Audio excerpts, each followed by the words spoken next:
Alors il serait bien prétentieux en réalité de vouloir résumer en 15 minutes simplement quelques 48 heures de travaux, d'échanges, de réflexions, de temps forts que vous avez vécu ici à Pau depuis votre arrivée, une arrivée sous le soleil. Oui, évidemment. Car oui, ici, en Béarn, nous savons recevoir lorsqu'un congrès tel que le vôtre nous honore de sa présence. Jugez par vous-même au travers de ces quelques petites images qui vont défiler derrière moi. On vous a déroulé le tapis rouge dès l'entrée du Palais Beaumont du centre de congrès. La promesse soleil faisait partie évidemment du package retenu, avec la vue imprenable sur les Pyrénées, les spécialités gastronomiques locales que vous avez appréciées, les champs du sud-ouest et l'ambiance, mais aussi le retard de 15 minutes hier au déjeuner, car le quart d'heure béarnais, c'est aussi une spécialité locale. Bien sûr, je n'oublie pas une exclusivité nationale, un produit que nous avons ici et nulle part ailleurs, le cours d'histoire du Béarn, enseigné par l'éternel professeur qui est François Bayrou, maire de Pau, évidemment ancien ministre de l'Éducation nationale. Ne dit-on pas quand on aime, on ne compte pas. Or, il aime sa ville, il aime son Béarn, il aime son histoire. On ne compte donc pas son temps de parole pour vous le faire aimer et partager. Vous avez pu le constater vu la durée de son intervention. 180 secondes, c'est par contre le temps que nous allons avoir maintenant pour vous faire revivre en image quelques temps forts de votre séjour. Regardez.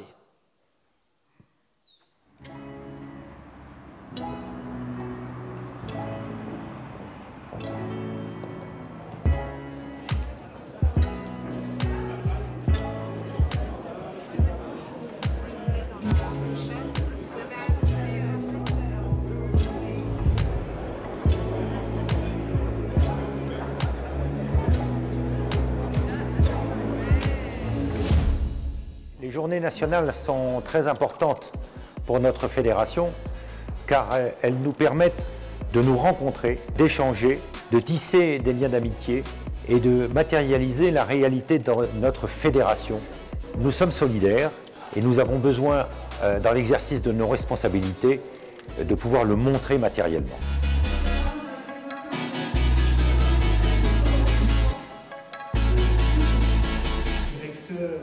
Notre thème cette année porte sur la responsabilité sociale, sur la responsabilité environnementale, sur Laudato Si, donc sur la vision que l'Église nous apporte dans le cadre de nos comportements et de nos responsabilités. Après, il y a le cadre, il y a cette météo magnifique, il y a cette chaîne de montagnes que nous admirons en permanence, il y a les moments conviviaux que nous allons vivre. Tout cela forme un ensemble qui fait que nous nous retrouvons tous les 2 ans avec joie.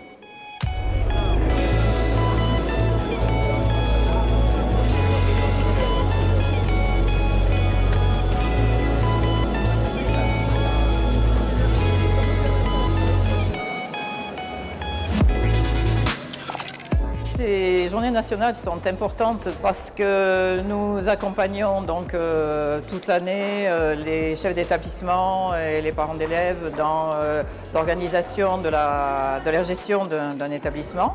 Comme nous faisons partie d'un réseau, il est important que de temps en temps nous nous retrouvions, partager ensemble à la fois nos préoccupations, nos projets, nos expériences, nos compétences.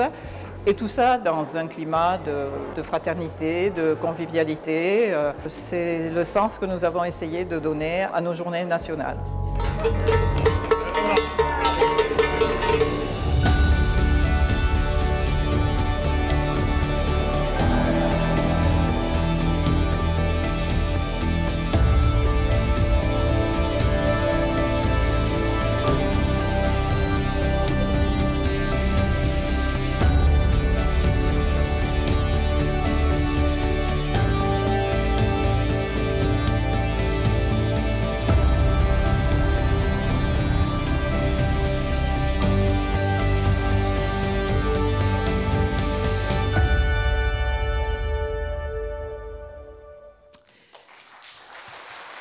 Les journées nationales, vos journées nationales, ce sont également des moments de découverte pour les accompagnants. C'est eux là, les accompagnants. Ceux qui sont allés à Lourdes, ceux qui sont allés au cœur de la ville de Pau, découvrir le château et les richesses de la capitale béarnaise, caricaturé par un talentueux dessinateur. Il s'appelle Jean Duverdier. Il va nous accompagner tout le long de la matinée. Il est illustrateur de presse. Je précise que Jean Duverdier est bayonnais. C'est le créateur, entre autres, du Roi Lion. Nous accueillons donc un dessinateur basque afin de travailler en direct un dimanche matin à Pau. Ça me permet de souligner le caractère très œcuménique que prend le Béarn en ce moment. Un territoire qui, plus sérieusement, hier, et plus généreusement d'ailleurs hier, a démontré lors de la soirée de gala ses différentes facettes en matière de spécialité, qu'elles soient gastronomiques ou bien qu'elles soient culturelles. Retour en image sur cette belle soirée. Regardez.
J'espère que vous avez apprécié cette soirée, mais j'ai bien compris qu'elle avait laissé de bons souvenirs, de très très bons souvenirs.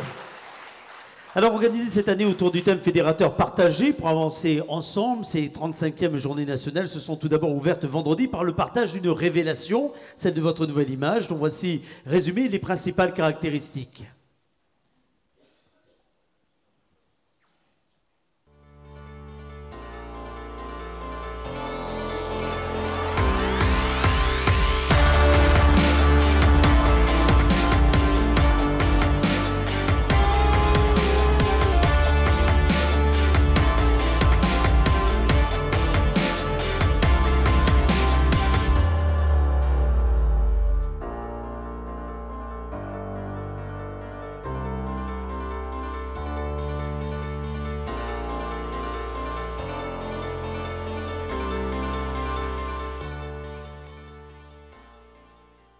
Une nouvelle identité qui est donc désormais la vôtre. L'édition de ces journées nationales 2019 invite à une réflexion partagée sur l'avenir du réseau des OGEC dont l'agilité et le dynamisme sont indispensables au territoire ainsi qu'au diocèse. Pour enrichir les échanges, pour nourrir les points de vue, vous avez d'ores et déjà pu apprécier dans cette même salle d'ailleurs un certain nombre de témoignages d'invités dont voici un résumé en images. Oui, vous avez parlé de la génération X, Y, la preuve avec cette caricature de Jean Duverdier, mais pas seulement. Regardez.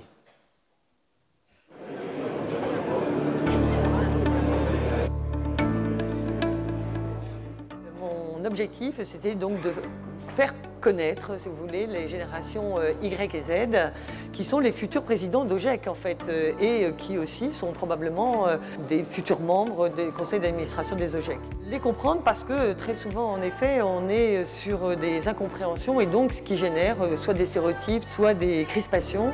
Ces générations Y et Z, ce que je voulais montrer à travers eux, c'est que comprendre le monde dans lequel elles évoluent, dans lequel elles sont nées, ça nous permet de les comprendre et de les connaître aussi. Elles sont nées au moment de la grande rupture anthropologique, la troisième rupture anthropologique que l'on est en train de connaître, qui est la mutation dans un nouveau monde.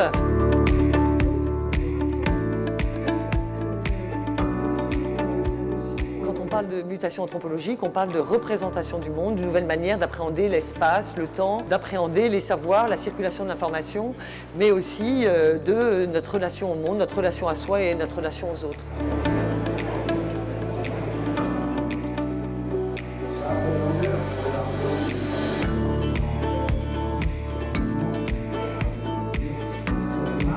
Comment une organisation naturelle, une organisation animale, celle des abeilles, celle de la ruche des abeilles à miel, la colonie des abeilles, en quoi elle peut nous inspirer, en quoi elle peut nous délivrer des messages qui puissent être utiles aux intervenants et aussi aux participants de ces journées de l'AFNOJEC. Dans la ruche, il y a beaucoup de cohésion. Créer et entretenir de la cohésion, c'est fondamental pour qu'une organisation trouve sa puissance. Dans la ruche, il n'y a pas vraiment de système hiérarchique avec une autorité centralisée de la reine, comme on le croit souvent. La réalité, c'est que chaque abeille contribue à la réussite de la colonie. Donc la deuxième leçon, c'est une logique contributive. Et la troisième, c'est ce que nous enseignent les abeilles, on y pense volontiers, c'est l'intelligence collective des abeilles.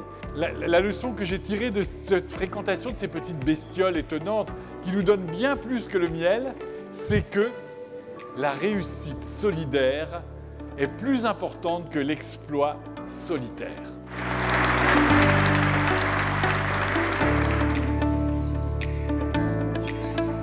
Il s'agit de témoigner de l'expérience qui a été la mienne comme secrétaire générale adjointe de la Conférence des évêques de France sur les questions juridiques, économiques et sociales, qui a été mon périmètre donc pendant 6 ans au service des diocèses et des évêques. J'ai témoigné de la joie qui a été la mienne durant ces 6 années de mandat et en donnant l'exemple emblématique de 4 chantiers nationaux que j'ai eu la joie de faire avancer, la constitution d'une branche professionnelle pour les 12 000 salariés de nos diocèses et paroisses, la mise en place d'une communication nationale sur le denier, l'amélioration des principes de gestion immobilière et enfin l'émergence de pratiques de solidarité interdiocésaine.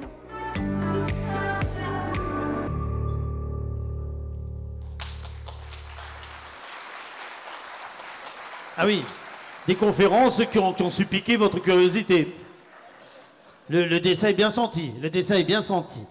Alors, comment organiser en pratique les relations bénévoles-salariés? Comment valoriser le bénévolat de compétences dans votre OJEC? Comment faire de son OJEC un lieu d'épanouissement? Quelle est la juste place des bénévoles au sein d'un établissement? Comment améliorer la formation des présidents? Voici quelques exemples des thèmes développés durant les ateliers et les mini-conférences qui ont animé hier une grande partie de la journée. Voici la synthèse en images de ce véritable marathon. Vous avez bien compris que le marathon était le fil rouge également de la journée ici sur ce territoire. Marathon du partage d'expériences conçu pour avancer ensemble, plus loin, plus vite. Regardez.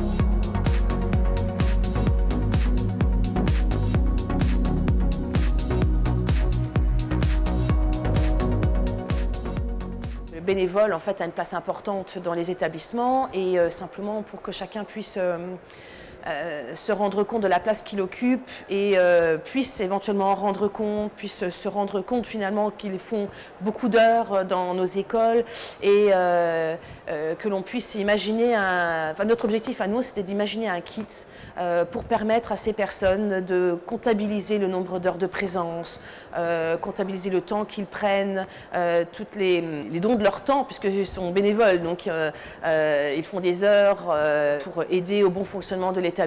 Ils ont des responsabilités et qu'ils assument en tant que bénévoles.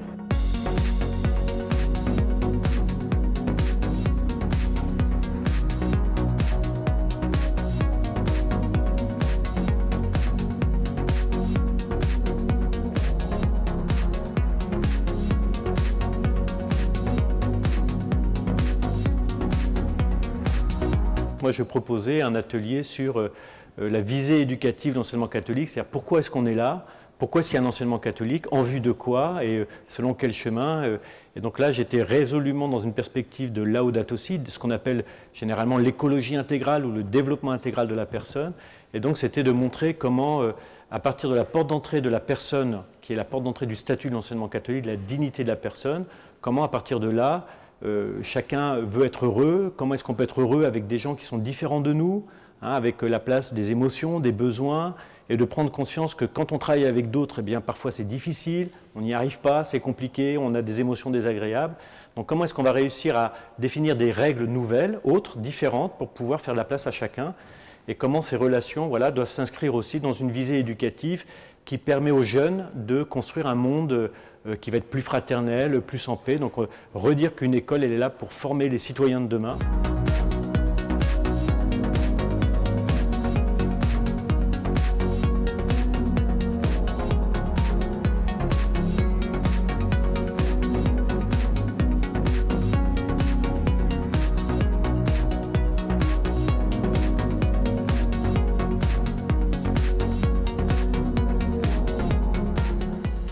Notre atelier porte sur la question de la formation des présidents d'OGEC, qui est considérée comme une priorité pour le réseau des OGEC. Et donc dans cet atelier, on s'interroge sur quelle est la méthodologie pour construire une offre de formation pour les présidents d'OGEC, à partir d'un travail participatif sur l'identification des besoins en formation pour ces présidents. Et ensuite, on déclinera les résultats du travail de la commission formation sur la proposition d'une offre de formation pour ces présidents d'OGEC.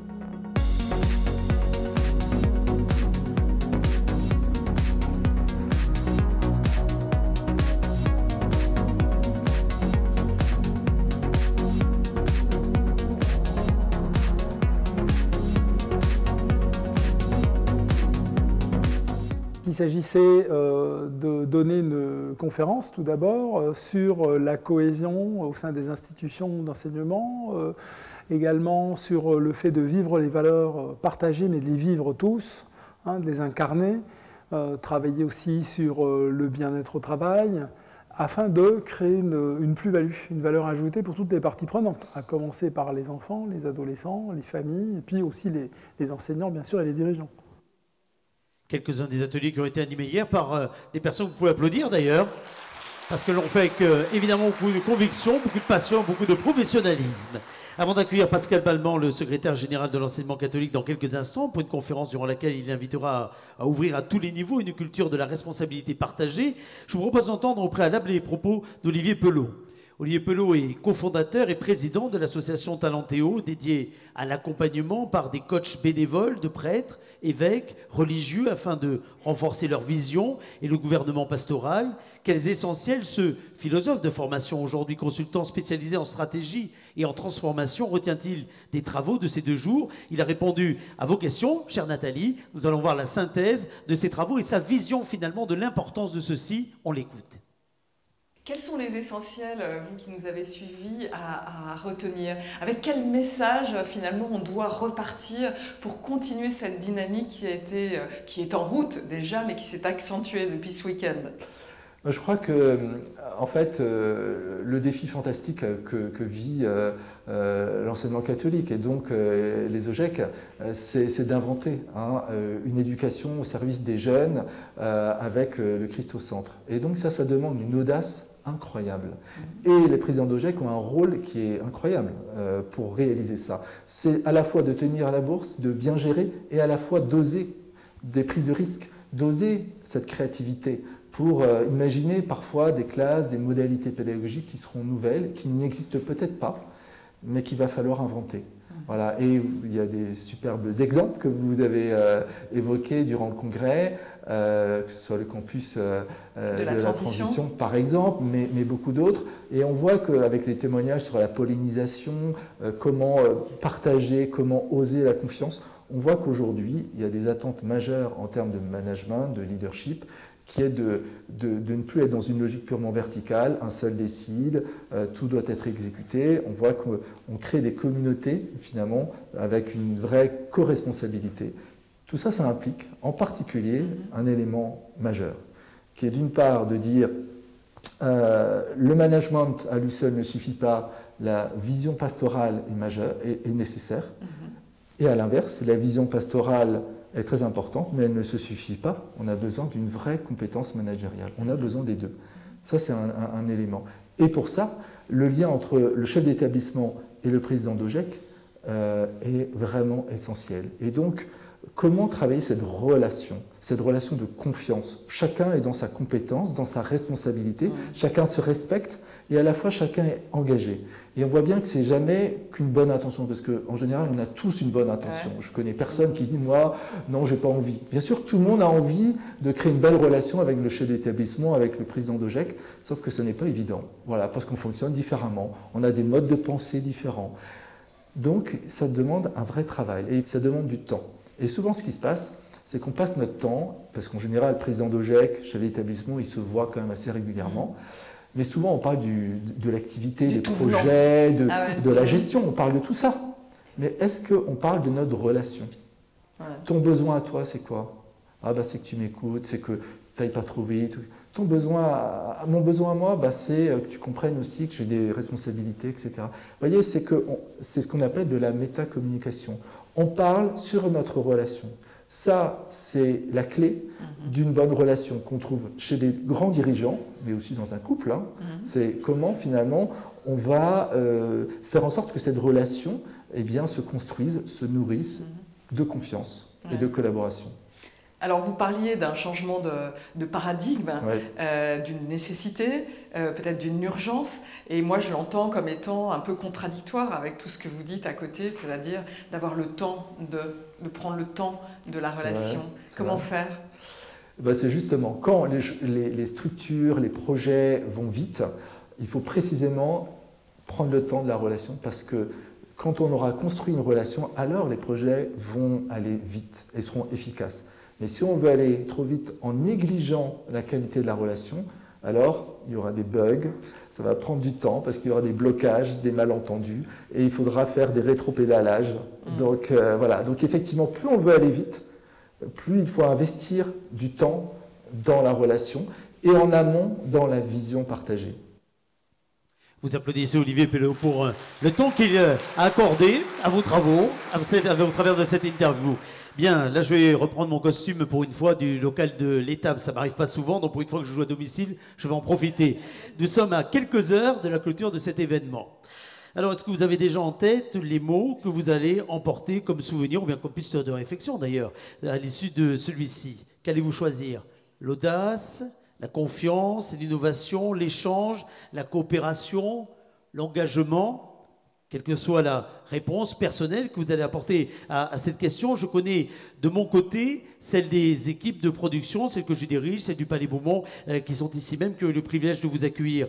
Le mot que nous allons retenir de votre passage parmi nous, ici à Pau, c'est le mot plaisir.